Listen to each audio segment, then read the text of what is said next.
Okay, as I said, what I'm going to do is walk through. Obviously, we've gone through this in class, the study guide in class. I'm going to walk through it, take a pass at it, and share a couple things with you in terms of some of the details behind it, or where you can look to do research around it to see some of the specifics. So I think one of the things that seems to be, I think, confounding, that might not be the right word, but we'll use it, is the functions. And that's understandable. The functions, using multiple functions in a formula, and actually the functions themselves are, it is not does not lend itself to easy viewing. All right, but if you look, the name of the game is to be patient with it, and then develop some examples of how some of these things work. If you look at the pattern of how something works, then you just you don't have to invent these things from the ground up. What you do is you go back, you find something that works, and then you use that or you adapt it to fit your needs. Okay, so the first thing we're going to take a look at is the different lookup functions. We've talked about this before, how to retrieve data using either both a VLOOKUP or an HLOOKUP. So let's look at um, problem five, because problem five is our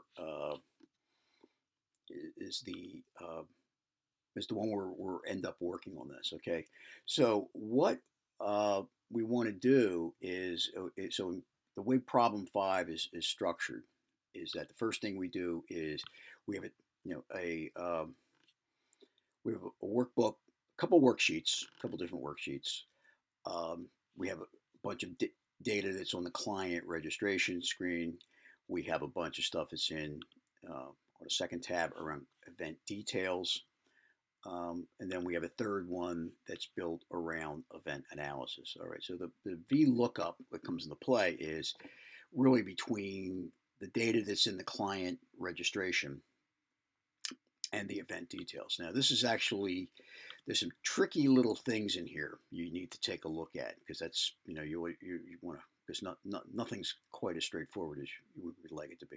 So what we've got is on the event details, the first thing we do is we turn this into um, a named range. All right, so this is the event details. All right, so we can use this in any formula. That's our first step. All right. So the next thing we want to do is we have to look up the data. We want to calculate what the registration fee is. So there's a couple things that make up the registration fee. It's, the event number.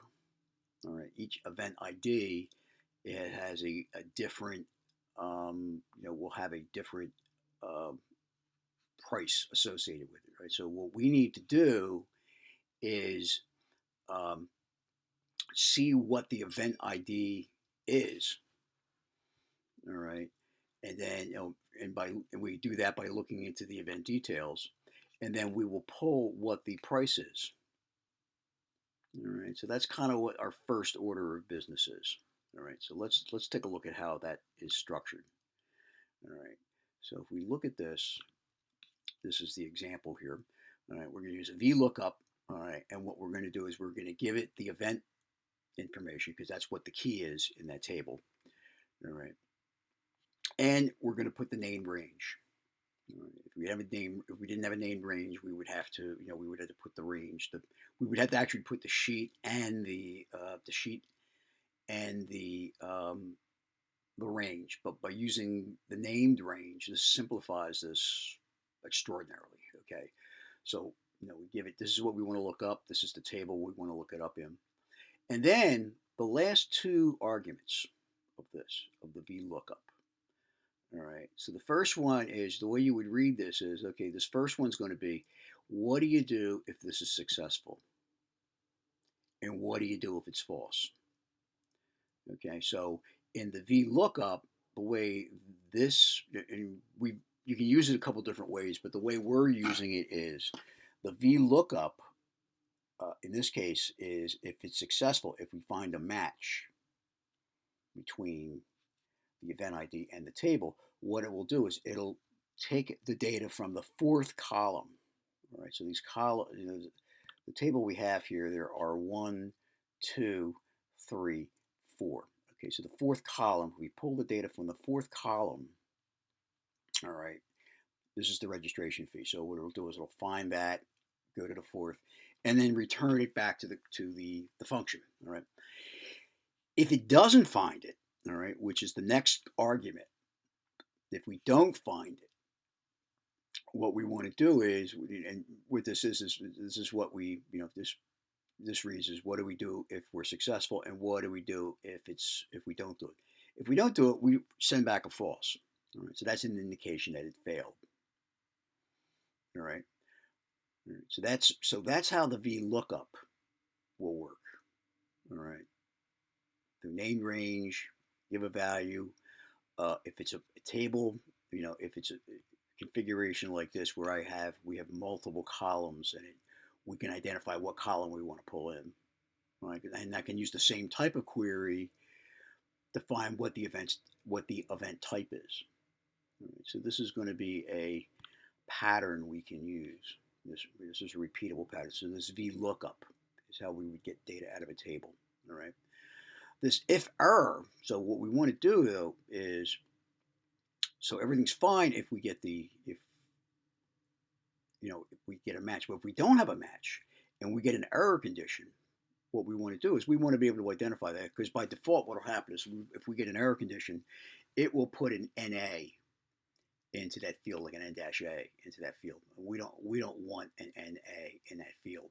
What we want to do is we want to put a we want to actually control what goes into the field. So the if error reads kind of the same way. 3 arguments, okay? So what we do, so the if error says, okay, execute this whole thing, execute the VLOOKUP function, the whole thing, and then look at what we get in the back, what gets returned. And then based upon that, we will either do the first thing or we will do the second thing. All right. So what we've got here is, so what will happen is we will do this first part, and if we get a result, it will bring it back to the error, or the if error will then say, okay, if it succeeds, if I get a true back, I want to multiply it times the number in the party, because that'll multiply it up and give me what what the total number of the value is for a number of people. All right. And then if I don't, I'm going to put a blank in there. All right. So that's kind of how this is constructed. You can use this actually as a pattern. You can use this as an example of how to of how to construct a VLOOKUP into a table, and then wrap it in an if error. All right. So the idea is, a lot of these things you want to copy. You want to find examples of how these things work and then use those, as opposed to necessarily trying to work your way through all of the idiosyncrasies. But the important part is to understand how the formula is constructed, what are the component parts, and what the sequence is it will go through. So in this case, it'll do the VLOOKUP first, and then once that's completed, the if error will evaluate what it got back and execute this. All right. So that's how we read that. So that will be how we would execute that that VLOOKUP or an HLOOKUP. And the HLOOKUP works really kind of in the same way. It's simply the kind of, instead of a vertical table, it could be a horizontal table. All right, and then we would use, on a horizontal table, we do the same kind of thing. We can find, what is in the matching entry. So the VTable, the VLOOKUP, and the HLOOKUP basically do the same things. It's just the difference is really the alignment of the table, whether it's a vertical alignment or a horizontal alignment. All right, so that's our first. So that's this first question here, what we can look at. All right. The functionality of the index function and how to retrieve table, once again, how do we retrieve data from different columns in a table? All right. So the next one over, I said the thing is, it's good about 5 is, there's a lot of functions. There's a lot of examples of different ways to build these compound functions. All right. So in this case, what we're going to do is I want to do a percent. I want to create a percent. So this is kind of a, the logic here. Once again, you actually got to kind of sit down and figure out the logic. So in this case, what we're trying to do is we're waiting to see if somebody is a board member. So we have an if statement. If somebody is a board member, if this is equal to yes, we're going to execute this formula. All right. If it's not yes, we're going to put a blanket. All right, so that's really the first order of business here. All right, so we're going to do, we say if it's yes, we'll either execute this whole thing, and we'll kind of talk through that, versus, otherwise we just put a blank in there if it's not, because that would mean it's not a board member. So if it's a board member, we're going to go through this exercise. All right. And the exercise we go, this is a little bit interesting, because what this does is kind of shows us, there's some little twerks in here, which are designed to make it more complicated than ordinarily it might want to be. So, for example, the event type and the discount. Reality, we want to flip these. We want to flip these around, all right? Because the idea is, you want to say what the event type is and what the discount is. Then you could use a regular VLOOKUP to find this value. The problem is, though, that if we try to do a VLOOKUP, it won't work because it's on the other side. So we'll have to kind of work around that. So we're going to do this index, this exercise here. We're going to do, assuming that we need to do this lookup. All right, so the idea is, okay, because that means they're a board member. So the board member is, what the discount is, we have to look up the event. All right. So we kind of do a repeat of the VLOOKUP. Right. This looks vaguely familiar. It's what we saw in the other formula. Right. The only difference is, instead of pulling data from column 4, we'll pull it from column 3. But it works the exact same way.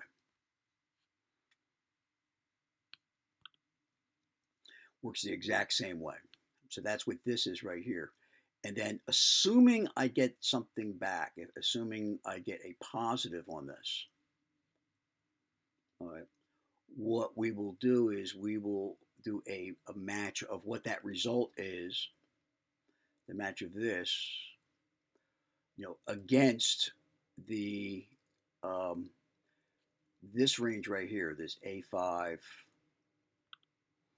through A8, A5, or excuse me, A5 through B8.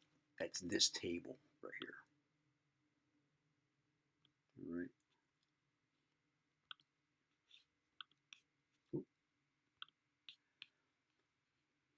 All right. And then we will do the match against it using the result of the lookup. And depending upon whether it was successful, we will either we'll either put a blank, we will put the value in there, or we will put, or we'll put a blank in it. All right. And actually, we should find a value, because these are, they're all board member discounts. But what we have to do is we have to do the exercise of, we have the event ID, match it up here, find the event type, then come up here, match it up against this. So that's really what this logic is doing here. All right, the match and the index is doing this for us. All right, so it's not, that, it's not that clear, but you can kind of work your way. Like I said, if you look at the formula, and you can kind of work your way into it. Take it a piece at a time. Okay, we'll do the V lookup first, and then you can do a kind of do an index or a match. You know, and find something that does that. You can do lookups around because that's really what you'll end up doing. A lot of times, what I find myself doing is googling a you know the format of something or how something you're looking for examples because a lot of this stuff is you learn by looking at the examples. Right? So we're not building. The idea is not necessarily building these things from the ground up if you don't have to. All right. Okay, so that's our kind of our second question here, and the third, second and the third. All right. The index function and the index match. Okay. We talk around multiple ifs, like compound ifs, so logical functions. So the if is very simple. The if is um, we put an if and check for some value. If A is equal to B or A is greater than C or whatever. We do the test, and then there's two. We will put two choices. It's either if it's true, we do the first thing, and if it's false, we do the second thing. All right. So that's your standard if statement. All right. But we can combine multiples of these. So I can take an if statement and I can say, okay, and the one we find a lot of, the a common case we will find a lot of times is you want to find something that is falls within certain ranges. So if it's above such and such, we do this. If it's between another range, we do this. Otherwise, if it's none of those, if it's not the first two, then we'll do the third. All right. So this right here is an example of how we would structure it. We can do an if and kind of break it up into different different parameters. I guess different evaluations. We say if we do a check of if E2 is greater than 70, then we'll return an excellent. Otherwise, we'll check it again. Well, it's not greater than 70. Is it greater than 60? If it's greater than 60, they'll fall into the range of good. All right. If it's not that one, we'll check again and see if it falls within the range of 40. So it's 40 to 60 is how you interpret that. And if that's the case, it's satisfactory. Anything below is poor. All right. So this would be an example of how you could set something like that up. That's a pretty useful. This is a pretty useful pattern right here of how we get that to work. All right. All right. So that is our. This is how we construct an if statement. A compound if to be able to do things. We talked about the if error. We did that on the first. We did that. We looked at the first. We saw the first one, how we can wrap a V lookup with an if error. And explain kind of the mechanisms of how that works. All right. We talked about tables and the features of tables. So the idea of what a table is it's we can take a range of cells and we actually can, I tag it, identify it as a table, and then when we create that as a table, it will then create a new object type. All right.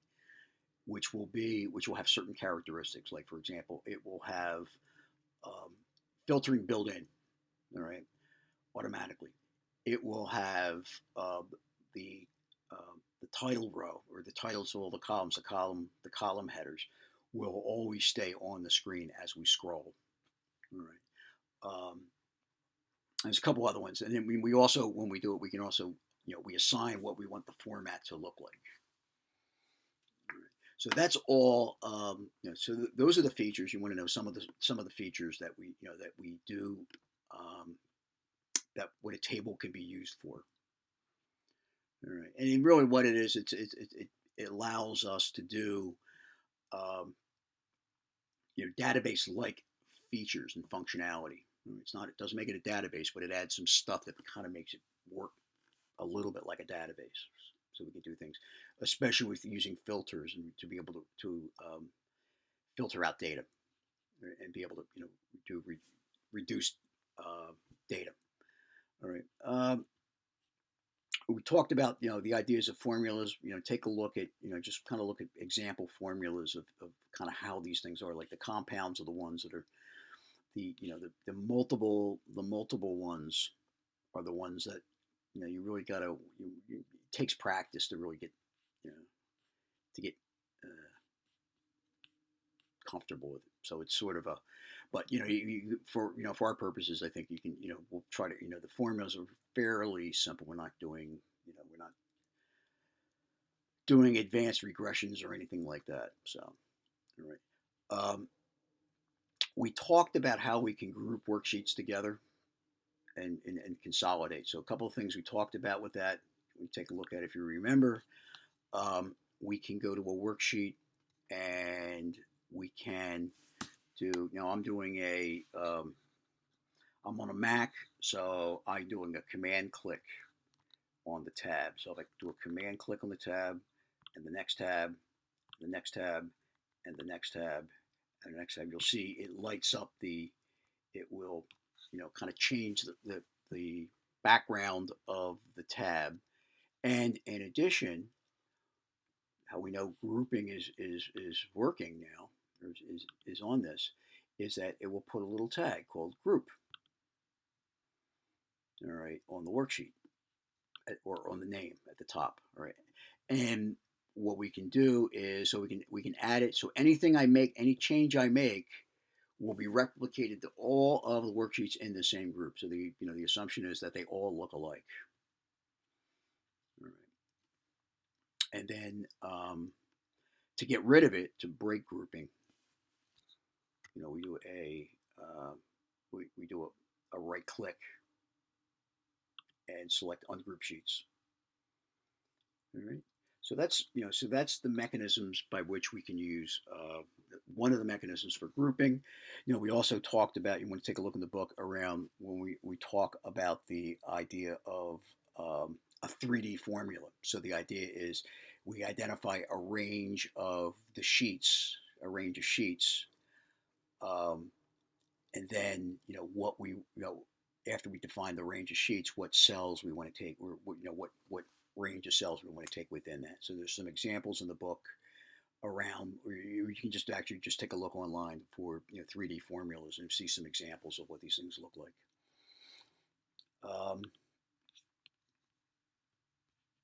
Yeah, and also worksheet group. The other way we can do that is also through consolidation. All right. So the consolidation, as we said, is we have much more flexibility with consolidation. So consolidation is on the data. We click it and it comes up with a wizard. And what we can do is we can execute a sum or any number of the statistical items. We can identify a worksheet. So the addressing is the worksheet. The workbook, the worksheet, and then the range on it that come into this. All right, and then we can designate whether we want to create a link to it so it will auto refresh, and then what are the labels we want to use, because actually what it'll do is it will use the labels as the mechanism to kind of organize that. And then what will happen is, and we'll put this into we'll put this on its own worksheet, and it'll pull all the data from all these different worksheets into the one worksheet. So that's the third uh, mechanism we use for consolidation. All right. We talked today, around chapter 10 about the analysis tools. The only thing we want to know, kind of what, if we ask what is a scenario manager and what's a solver, kind of what are they, what functions do they provide. Also, you want to take a look at the data validations, the kind of the rules we can set up. Once again, I believe this is also on the data tab. All right, the data validation, which is allows us to generate rules in the worksheet that lets us do things. We can say, okay, we can set the length of the field, or we can confirm that it's a date, or we confirm that it's an integer. There's a bunch of rules, simple. So the data validation is really around simple rules. All right. And then if we move beyond simple rules, we still have the option of creating a formula. So if I look on the data validation, I can um, do a custom. And if I do a custom, I will create my own formula for checking. Okay. All right. So that's it's what we had talked about with that. Um, we looked at subtotals. So there's a couple things about subtotals you just want to go back and look. I think that is in the deck. Let's see if I can find the right deck. I believe it is in is it on 7?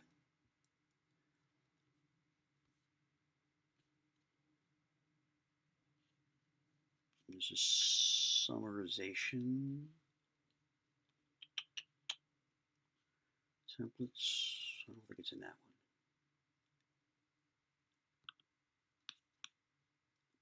Subtotal, which I believe is in, I think it's in 6.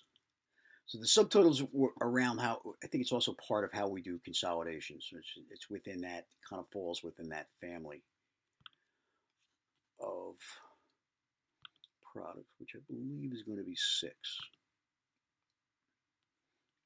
Or kind of what we were talking in the categories of pivot tables.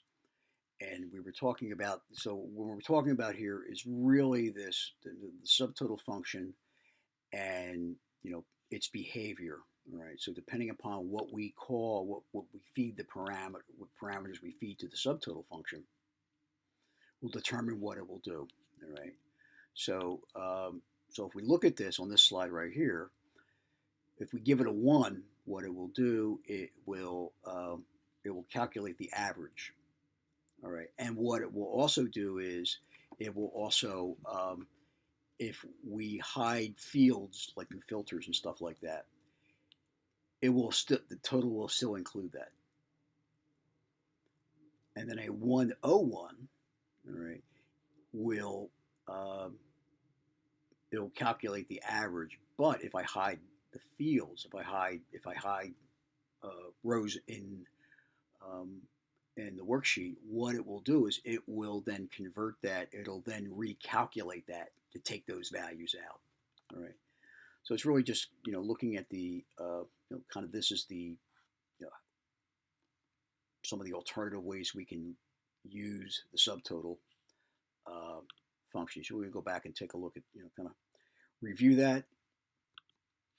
Um, we talk about the pivot tables. If you recall, we create a table.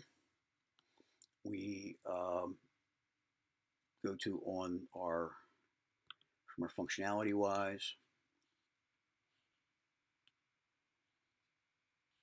It is going to be we will find it on the insert tab. All right, and we select it. What we do is we select data. Like I can either select the data or I can create a named range, and I can have an option if I'm going to do, if I have different ways the data can be potentially viewed. I can click for the suggested table. All right, actually, this just calculated. This went out and figured out what I just took that and generated the pivot table based on the data. So it's really creating the pivot tables as simple as just simply highlighting, selecting a range of data and saying, okay, I'm going to make this a pivot table. And remember, a pivot table will stay connected to its source table. All right. So if I make changes to the source table, that will be reflected in the pivot table. All right. So the two of them are connected together. And one of the advantages is, as I make changes to the source table, it will also be reflected in the pivot table as well. At some point, you might have to do a refresh to resync it, but it will reflect that. Let's go back. Okay, so this is a uh, example of the creation of the pivot table.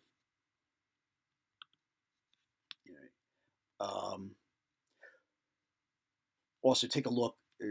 There's some within the slides, we talk about kind of using what we can use a pivot table for to do consolidation of data. So take a look at that, kind of how that functionality can be used. Under what circumstances does it make sense to use a pivot table to do consolidation from different worksheets, right, instead of the consolidation function on the tab.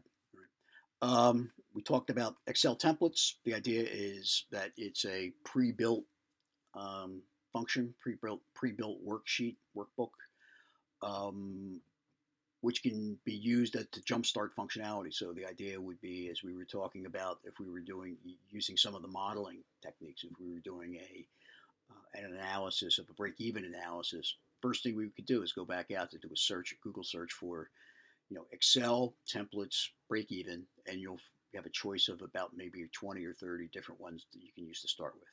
All right. Take a look at the macros, what we talked about with macros. Remember, macros are the programming language that's embedded within Excel that we can use to capture and replay keystrokes. So what it does is everything we're doing, it will track it and convert it into a program. So it'll actually be turned into code, which can then be, run on any other worksheet. All right. And we can use it to automate processing. And also the downside of it is, it's also can be a potential security risk. So the idea is that you want to be sure you want to be careful about activating macros. I mean, it's not that you never use it, but by the same token, be aware of the potential implications of having a macros enabled in your spreadsheet. Because actually Microsoft has, because every time you have it in there, it will send up all these warnings that you have macros, and are you aware if you've got macros, and what do you want to do about the macros and things like that. Okay, we talked about protections, the different ways we kind of, so we can go everything from, marking a worksheet as final or a workbook as final to all the way up to encryption. All right, so just take a look at kind of the hierarchy of that, of everything between those two ranges, and kind of what is the, worksheet is tagging it as final as the lowest, and lowest level security, and then encryption being the highest. We talked about precedence and dependence. We did some examples. The idea is that we can go look at a formula in a cell, and if we click for the precedence, it will go back and show us all of the other cells that make up the value that are used to create the value in that cell. So it'll look and it'll analyze the formula and track it backwards. So it's going backwards. Dependents are, where is that data, where is that formula or the results of that formula used downstream. So if we have another cell, farther, somewhere else in the spreadsheet that is taking the result of the one cell and then feeding into that. Well, that's what we call a dependent. So that's like going the other way. So we can use dependents and precedents to help us track the functionality and identify what's going on in a program. All right. Take a look at different ways we can watch the execution of a formula. Remember, we can chain multiple formulas. A formula can be made up of multiple functions.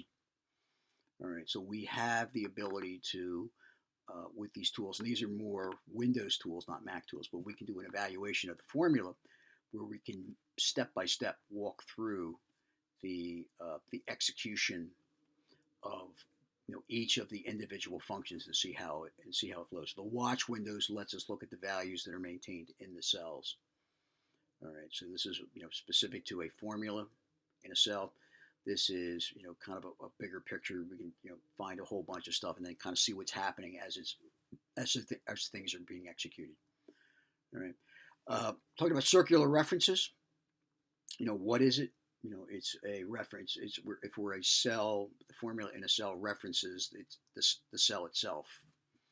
All right, so that is, in Excel terms, that's not a good thing. So the idea is we want to, it will automatically detect it and send up all sorts of alerts to us and point to where it is at so we can correct it. All right. So if you save it, if you circular reference in there and you try to ignore it, and you save it, every time you restart that worksheet, reopen that worksheet, it will alert you that there is a circular reference in your worksheet. Um, we talked a bit about the different ways data can be brought into a to an Excel worksheet. So just kind of go back, you take a look at what is, the basic options, which are, we'll find if you look under data, the first ribbon. If we go into the data ribbon, the first tab there, this get external data. So we have the options of doing a web query, doing an access off of the web. We can do it from a file, of different types, an XML file, a text file, or we can actually do a query to a database. Database could either be Access or could be any other database that we can get a network connection to. All right, so that's in there.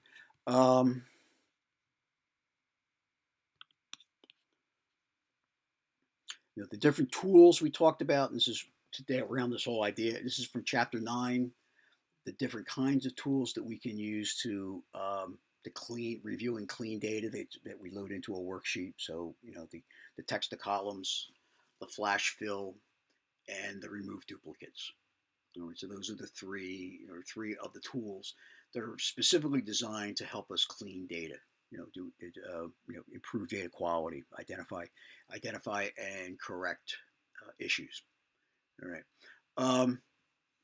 We also, you want to take a look at some of the different functions, text functions. So if we go to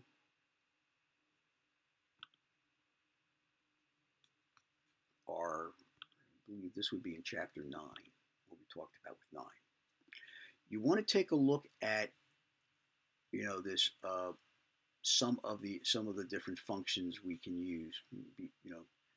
So say for example, if I was to give you a string and say, and then find, if you have a string and I give you a find, with that in it, what will we get back? All right, or left or length, you might see something like that on the on the test. Okay, and there's all these different functions. So searches. Just because this actually gets used quite a bit, so this is something it can be extraordinarily useful in real life. All right. If we go back and we take a look, so with that, we talked about slicers. So this is in the same topic as tables and pivot tables and all that stuff. The idea of a pivot of a slicer is it's kind of an adaptation of filters. It leverages the filtering capability that is built that is in Excel. All right, so if I come up here and I do if I create a table, so I actually have to create a table. All right, so I'm going to create a table.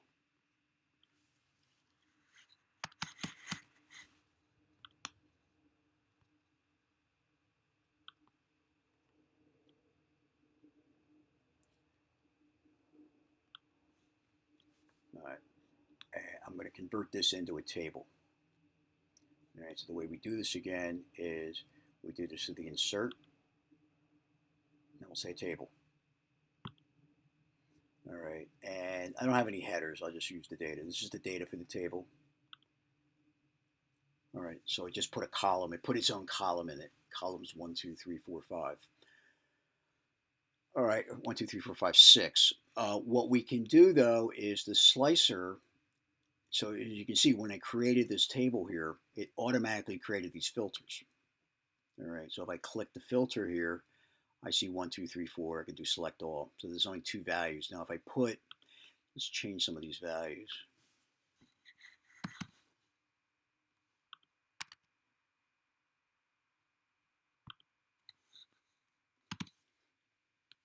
All right, when I run the filter, I see all unique values. All right. So there's at least, if I do another 40, if I'm making something else 45, I'll make the second one 45 as well. All right. So what will happen is the way the filter works is if I click this, I only see 145. There's two 45s in there, so it'll show me all unique values in the table within that column, within that column of the table. All right. So what I can do with a slicer is a slicer simply gives me the ability to kind of create a visual execution of the filter. All right. So what I can do is the way you get to that is, you have to get into the table because we need the table pop up. So if I go into the table, that will create my table tab on my ribbon. If I click that, I'll have my slicer. If I go to insert a slicer, I can just put it onto, I'm just going to put it for column 1. All right. And you can see what it will do is I have the ability to, the slicer is wired to this column. All right. So, and the filter in that column. So if I pick 45, it'll hide everything except those two. Right. If I pick 86, it'll do the 1. It'll tell me how many 1, 2, 3, 4s I have, and how many 22s. All right. So that's where what the slicer is. So, kind of what we can use in a slicer to, to filter. It's a way of, it's a new interface. It's actually pretty slick. An interface we can put onto to leverage the filter, so we can select out certain data selectively, and we can do one, and we can create a slicer for every column if we want to do that. All right, so just kind of we'll play around with that just a little bit. We talked about the pivot chart, and the idea of a pivot chart is tied to a pivot table. Right, so which the same way we have data, which we can chart. We can create a table and create a regular chart against it. Pivot charts are wired to pivot tables. All right, so it takes that same charting functionality, so we can change the chart type. We will see that. The first thing you have to do is you have to create the pivot table. So if I take this,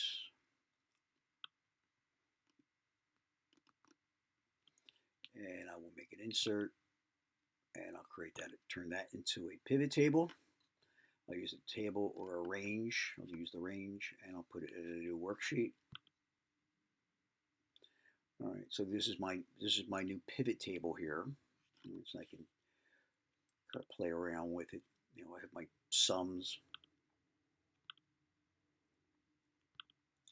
sum of all my columns, and I can play around with the pivot table. Then once I have this, I come up here and I can do a pivot chart on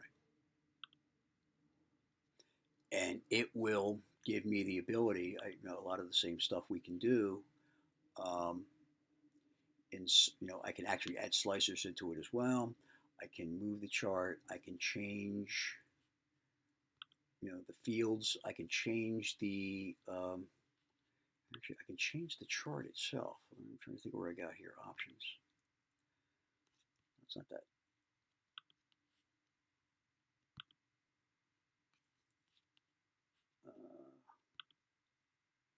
Calculate field, move chart, change data source. I should be able to change the type, because all of the tables, the same kind of thing we do within Excel, excuse me, within regular cell when I'm in a chart, and it knows it's a chart because it's a chart item, chart object. Oh, never mind, because I'm in the wrong place. You have to go to design. Design is where it's at. Design, I can change the design type, so I can make it a pie chart. I can make it a hierarchy, statistical. So all the stuff we did in the previous charting stuff, it's all here. All right. So I want to make it a pie chart. Make it a 3D pie chart. 3D pie chart. There you go. And all the stuff that we all the fun stuff we can do with that. So we can how to create one. So, first step is create a pivot table, and then figure out what type of chart, where we want to put the chart at. Wire it up. The chart, once again, is connected to the table. Once again, the same way, a lot of these things that are sourced, one thing it actually creates is the basis for something else. They're connected together, so there's a connection between the two pieces. All right. So once again, as I'm changing things, if I'm changing the data, that data will be reflected. If I change the data in the pivot table, it will be reflected in the pivot chart. All right. Might have to do a refresh though. All right. And this last bit is, just kind of looking at, compound logical functions of ors and ands. So we have an example of this in problem 5. So this is actually from chapter 5. All right. So if we look at, I believe it's going to be, that's not that one.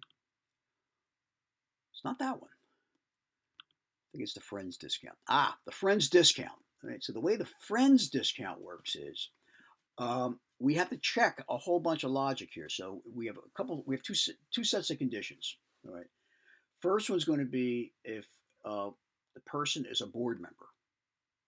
All right. So if you're a board member and you have at least 3 people with you, you get a 3% Friends discount. All right. Or you are a regular Joe Schmo off the street, not a board member, and you bring 5 people. All right. So the way that would be constructed is, we would have really the 2 logic paths. All right. So it would be an and condition. So the way we would construct this would be, it has to be D11, so it has to be an and. So we have an and condition here. It's all self-contained. And then we have an or condition, which is or this other alternative. All right. This is the other alternative of H11 equal 5. And if it's true, we put 3%. If it's not true, we put a blank. All right. So you can use this as kind of an example of how we can create a compound or, an if statement with ands and ors within it. All right. So it's really, like I said, you kind of get familiar with the layout of these things. So the way this will be executed would be, I create the first condition, which is an and. All right. This condition and this condition. And then I have an or and then the second condition. All right. And depending upon what comes back from that, I will either put a 3% into that field, or I'll put a blank. And don't forget, it goes into that field. So we're actually calculating in the field. So where this formula goes, this formula actually will go into that field. That's where it'll do. It'll do that it'll execute the formulas or the functions, and the result of that will show up in the cell. And then I can copy that down, and the same thing will be executed across all the cells. All right, so I think that is everything I had laid out in the study guide.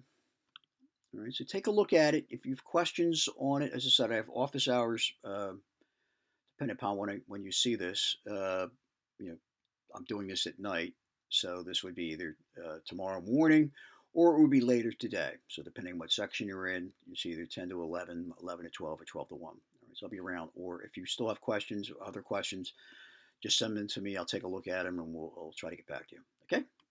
That's about it. Thanks a lot. Talk to you a bit.